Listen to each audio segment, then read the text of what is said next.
Hey there, Real Estate Junkies. Before we dive into today's episode, we've got some game-changing resources to help you start buying and selling real estate on terms, the smart, creative way. Want to learn how to invest with little or no money down? Grab your free ebook, The 4 Game Plans, and discover the exact strategies we use every day. Get it now. The link is in the show notes. Looking for a complete step-by-step system to start making 3 paydays per deal? Check out the Quantum Leap System, our home study course packed with everything you need to close your first terms deal. Need a personalized strategy? Book a free one-on-one strategy session with one of our coaches. Just use coupon FREE3 at checkout. Ready to take action? Join the 3 Payday Apprentice Program and start working toward real estate success with direct mentorship. Want hands-on training with us? Spend 3 days at our In the Trenches Bootcamp, where we'll work side by side to lock in deals. And don't miss our biggest event of the year, QOS Live 2025. Connect with top investors, sharpen your skills, and take your business to the next level. Secure your spot today. All links are right below in the show notes. Click now and start building your real estate empire. Now, let's get into today's episode. And some of these newbies come in with questions. They're good questions.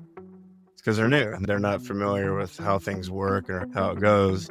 And sometimes it's good for the veterans to hear it too, right? Because sometimes they get complacent. So this one came in from a guy who's brand new. He just came in last week as an apprentice. And again, apprentice is a 12-week program. Not terribly expensive to get in, right? It's very limited coaching. You do get some coaching, but it's limited if you want to check it out. But this is apprentice, and he is dabbling. He's got shiny object syndrome. Welcome back, everybody, to Real Estate Junkies, Coast to Coast. I'm your co-host, Rusty Ham, on the West Coast. And I'm Rick Avietti from the East Coast. Rick, it's been a while, buddy. How are you? Fantastic, Rusty. And you? I'm doing great, man. The weather is nice. I hear the East Coast weather is nice, finally.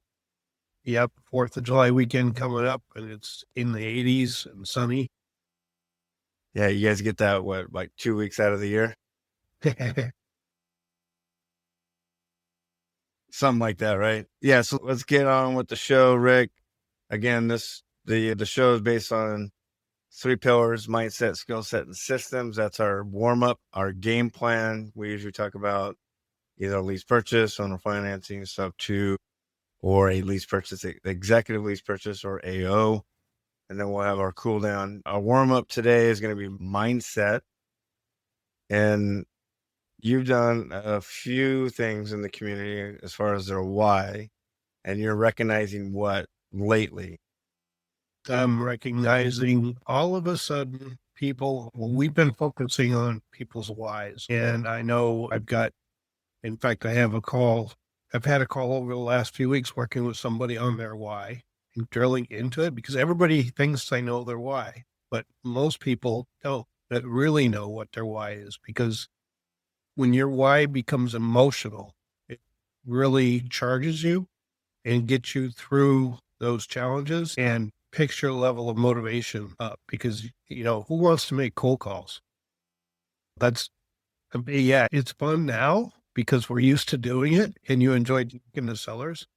But what I'm really noticing is all of a sudden people that have been around for a little while are all of a sudden running hard. And this past weekend, you and I both know we alternate weekends between you and Mike and I for on call, which is for emergencies and deals that the seller can't wait. And usually it's fairly quiet on weekends. But this weekend, I had a lot of appointments. I was on the calls with the sellers and 3-way calls. So I've had, I think, a record number of appointments over the past few days with associates. Yeah, so I'm glad you brought that up. Yeah, it's when you have a strong why, getting on the phone is a lot easier, right? It's just some people will post their why. I think you did it right next to your computer. You're staring at it and it's okay. That's motivation right there. I'm going to get on the phones because I need this, right? I need to get rid of my W-2. I need to supplement my income in order to do X, Y, or Z. But you said a couple things right there, getting us involved, and that is on three-way calls. What we'll do is we'll call. I just wanted to backtrack, and we can get into why a lot more. But when we do, we call sellers for our associates. So what happens is the associate will call us. We'll powwow a little bit, maybe 5 minutes before we're supposed to call, go over the lead, go over the lead sheet, get their motivation. And then what happens is our associates will call us, will add the seller, merge us back in. So now there's a three-way. And then the associate will just introduce us. And at that point, the associate sometimes they don't, they should just be quiet. And then now we're on the phone with the associate seller that they're trying to get buy their house from. And we have a nice conversation. And our goal at that point is to try to get them on an appointment. Speaking of appointments, then sometimes when they go on appointments, we'll call in while they're at the appointment and we're talking to the seller as the associates at the appointment. And that was my first deal. My first deal with Mike McCready's. I was at the appointment. I set the phone right in front of on the kitchen table. Mike called in, seller and Mike talked about details on how the thing would work. And then I ended up getting it taken. I just wanted to backtrack and just describe how we work with our associates. Actually, Sunday morning, I was scheduled for somebody that was on an appointment to talk to the seller. I had previously talked to the seller on a three-way call, like you had mentioned. And on the call, as soon as he put the seller on, the line died. And he called me back and he said, I've got to get on Wi-Fi because cell signal's not good. And I said, okay, I'll wait for the call. Next thing you know, it comes up FaceTime. Thinking I was dressed. That's funny. And you have Facebook, but we're old enough to have Facebook, right? It's not like you're in your 20s. Yeah. Yeah. But so the why is important. That's huge that you said that. Not only because you're talking to most of the associates that you were helping, you have in your group calls each week. And then, but you also help with the higher group, the high six group, which is what I work with. And there is a handful, and I told Chris that group is on fire as well. We have a ton of high sixes, and I've never seen this activity. We both have been in the community. You've been 4 years. I've been 6. Yep. And this is the most active, I think, of any group that we've had, I believe, don't you think? Yeah, I got quite a few people who were making 30 calls a week, and now they're up well over 100 calls a week. Yeah. And they just shot forward. And I think that's a testament to you and making them define their why early, right? And saying, hey, if you really want this, then you need to do X, Y, and Z. If you don't want it, then you're probably in the wrong place. And we tell sellers that all the time. We tell sellers, we're probably not the best fit for you, because if you want to sell traditionally and want your money out right away, then we're probably not the right fit. Same goes with associates. If you're not willing to put in the work and do everything that and we've done a nine traits. We did the 9 traits a while back. If you guys want to go back to that episode, but we did 9 traits of a successful associate. And if you have a really strong why, you're going to do those 9 traits. And if you're not doing the 9 traits, you're selling yourself short. And the odds of you being successful are very low. No, I love it. Yeah, the why is super important. And you got to revisit the why, because sometimes it changes, right? It's not always, it's very fluid, right? I've achieved my initial why. So I want to reset. And because I noticed, I'm not doing what I used to be doing. So right away, I knew it was my why. And so I had to revisit that. Yeah, both of us, right? We're both actively looking to stop R32 and being exactly chained to somebody else. We're working for somebody else's Rolex, right? So to speak. And so we both actively were trying to get out of it, and we did. And then that goal changed, or that why changed. And now we changed our why and revisited that. Good stuff. Let's get into our game plan. Because we just had our office hours, which we had an episode of our office hours. I'm not sure what episode it is, but we did an office hours episode.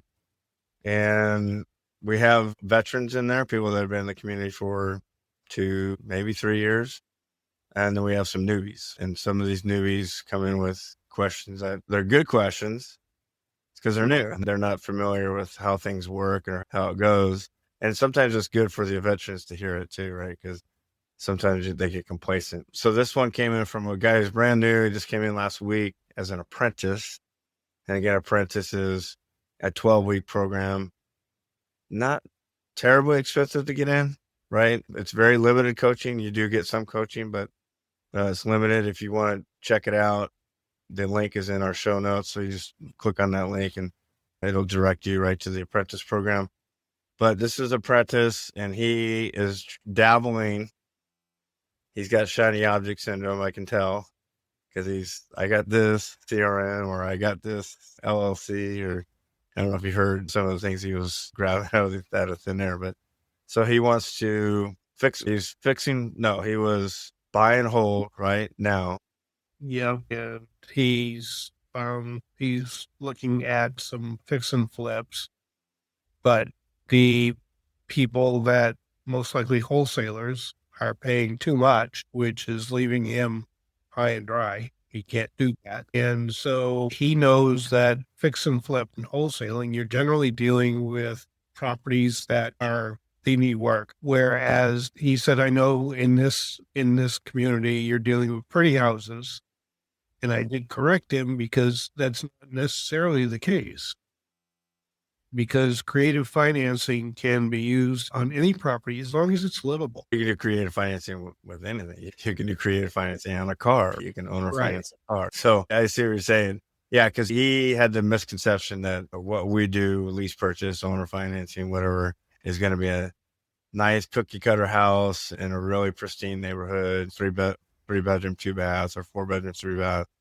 And that's not always the case. In fact, one of our old coaches, remember Steve, I was almost down to the studs. I think there was one room that was available for the potential buyer to stay in, but we sell it at a handyman special, right? So we want to obviously get it at a good price so we can sell it to somebody who can put sweat equity into it. And then when they fix it up, obviously it's going to be, the after repair value is going to be a lot nicer than what we bought it for. But yeah, his misconception was, it's just nice homes. We're just looking for nice homes, and that's not always the case. And we are not renovating anything that's fix and flip. There are some cases where maybe a property does need some work and you're not able to move it for some reason, where you may put some into it, but that's not the general. It's usually our tenant buyers. And I've had quite a few properties that they were livable, but the buyers that we put in there really wanted to build their own equity into the house, and they took it on as a challenge. Yeah. So we buy as is and we sell as is, if you want to simplify it. And we're buying, which is weird because, like you said, fix and flippers, they're trying to create equities. They're trying to create that value. So that's why they come in at 70 cents, 75 cents on the dollar, so that when they put in whatever work they need to put in, that after repair value is going to create some cash at the end of the day. So they want to create that value. Like you said, we are not looking for that instant value. Our value is going to come on the premium where we sell it at a tenant buyer. The 3 paydays, right? The payday 1, which is the down payment, the payday 2, which is our spread that we make between the buyer and the seller. And then the payday 3, which is a combination of principal pay down and the premium. So we make our money on the buyer's side, not on the seller side, where we're trying to get an instant equity on that. So we cleared that up because he was confused. He's like, you guys pre-foreclosure, and we told him, right, to pre-foreclosures, you might have to have some capital. That's just the reality, because they're going to be behind on payments probably, and the house is probably not in very good shape. So you might have to come in with some money. But again, we're only going to catch them up in the arrears and pay closing costs. If it's moving ready, we don't necessarily care what it looks like on the inside, because what we're going to do is we're going to pass that on to the buyer. Everything's contingent. Sometimes it's not. I would say, 95% of the time it's going to be contingent on finding the buyer. And there is. Yeah. The only time it's not contingent on a buyer, if it's a really sweet deal and you've got the cap. And so we always make it contingent on finding the buyer. And the beauty of that is there's buyers out there that maybe not necessarily can afford to get a loan today, but they need time, and they're willing to put in the work to get their credit fixed up and also put in the work to make the house look nice. Yeah. As long as they're not putting in like an addition to the house, like a second floor. They can, but if they get permit, if it requires a permit, then they have to ask permission. They would have to give us the plans to make sure that. Yeah, I had a seller. It was for a 3-way call, but the seller came back with their terms, and it said no modifications can be done to the house over the time frame until it's paid in full. And I cleared that up with the seller, and they got it. They realized it's only to their benefit because we do require that it be built, the work be done professionally and with a permit and with our approval. So it's only going to improve the value of the house. Right. Yeah. So what we mean when we pass on repairs and stuff like that. If they want to paint a room, like go for it, paint the room. Because what we're gonna do as the investor is, and people are like, "Gosh, you're just gonna let them paint the room, whatever." Again, we're treating them as buyers. They're putting a non-refundable down payment. Usually, it's fairly large, 3 to 10%. So most of the time, we're trying to get them to 10%. They're fully invested in this house. They're going to buy the house. Our success rate is very high because of the down payment they're putting down. And we're treating them as the buyers. They're paying for the taxes on the home. They're paying for their own insurance. So they're acting as a buyer. We want to treat them as a buyer. So if they want to paint the room, paint a room, go for it. The beauty of having these buyers is they're not calling us at midnight saying, "Hey, our toilet's clogged." They're responsible for that. Because they're buying the house. You're responsible for that, right? So that's the beauty of having our program is you're not going to get those calls. You're not going to get those, "Hey, the kitchen sink is clogged up. Can you send somebody out?" No, we're not saying this. You hire somebody, you hire a plumber to get that, whatever you need done on your sink. Yep. I remember specifically having within 18 months, she cashed out and closed on the property. And when she did, she added about 80 some odd $1,000 in equity. Nice. So needless to say, it was definitely a win for her. It was a win for the seller, and it was a win for me. Yeah. Speaking of that, let's transition to the win of everybody except for my tenant buyers. It will be a win for the new buyer that is going to buy the house. But I recently had a sub 2 where the title transferred to me. I gave the seller 5% up front 2 years ago to buy the home. The mortgage is still in the seller's name. The title is in my name. I put a rent to own buyer in there, and they put a substantial amount of money down to get into the home. They were doing great for a year and 6 months, a year and a half. And then something happened. And let me preface this that my success rate with buyers is super high. I'm 1 out of 5 as far as buyers. I think your success rate is probably better than that, right? It's around 90%. Yeah.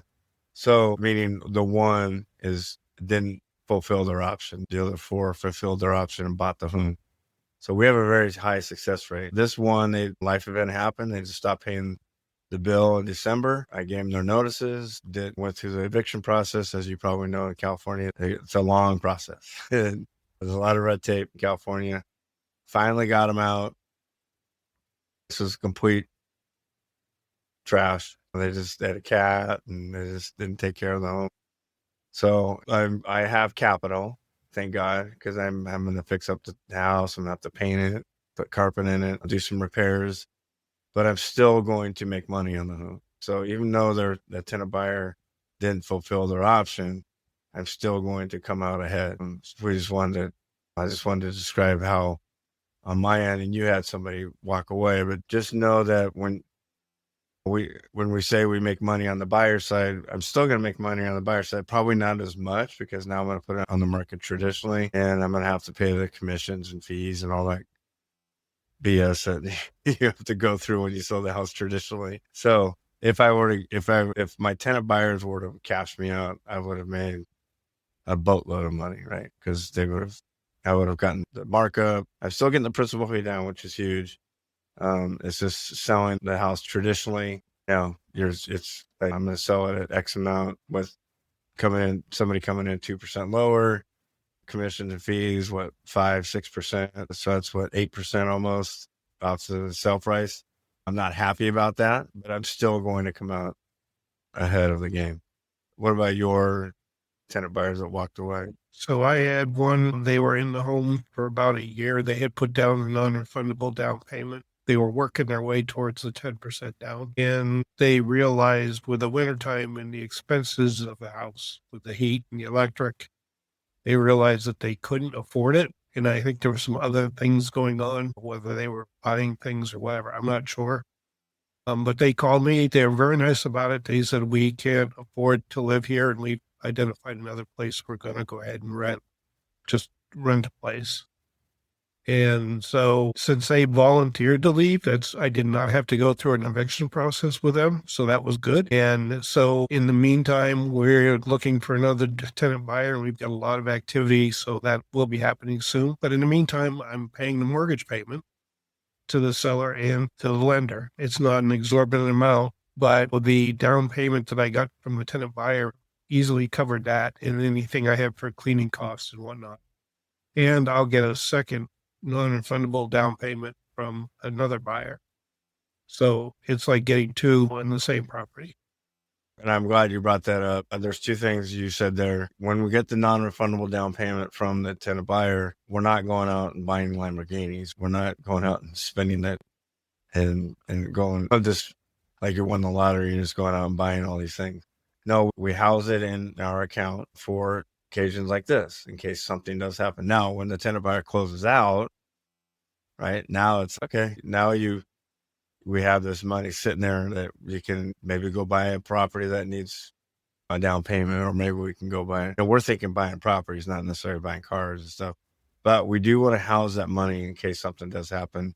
Like in my case, they haven't been paying since December. So I've been paying on that mortgage. Again, they put a substantial amount of money down. So it wasn't like I was hurting. It was just, I'm paying this mortgage on the seller's behalf. Unfortunately, we get spoiled when deals go completely 100% good. Then, well, wait a minute, I've got to come out of pocket. It's not really out of pocket. It's just, I'm not going to make as much as I would have made. Yeah, we call it OPM, right? Other people's money. It wasn't necessarily our money. It's the seller's money or the buyer's money that they put down as a down payment. Yeah, so good stuff. What do we got coming up? We have a In the Trenches bootcamp coming up soon. 4th and 6th of August. What dates? 4th, 5th, and 6th of August. Okay. We have that. And then nothing in September. Right, because we've got the live event coming up in October. Yep, October 5 and 6 right now. Yep, QLS Live in Boston. So if you're interested in the Trenches Bootcamp, again, there's a link to that, which is a 3-day event. The first day, we make phone calls on leads. Second day, we do deal structure, usually on the calls that we'd made on the previous day. And then the third day is we choose somebody and say, hey, here's what your business would look like if you did this. This is how much you would make. Usually a business plan, right? And what we'll do is we'll try to pick somebody that already has their goals in mind and they're pretty much in concrete. And then we break down, okay, this is the plan of what you need to do to implement it to get there. Right. So that's the In the Trenches Bootcamp. That's held in Rhode Island. Again, a 3-day event. Click that link. And then we have our QS Live, which is it's in Boston again. This will be a second year in a row. That's a 2-day event. It's a Monday and a Tuesday. So get your butts there. There's a link in there as well. And check it out. And come see me and Rick. Sounds awesome. All right. Rick, great seeing you again. Yeah, but I think we're going to get these out on Thursday mornings instead of Wednesday mornings from now on. So if you're listening, set your calendar for Thursday mornings, not Friday or Wednesday mornings. All right. Rick, take care, buddy. Great as always, Roasty. All right. Bye.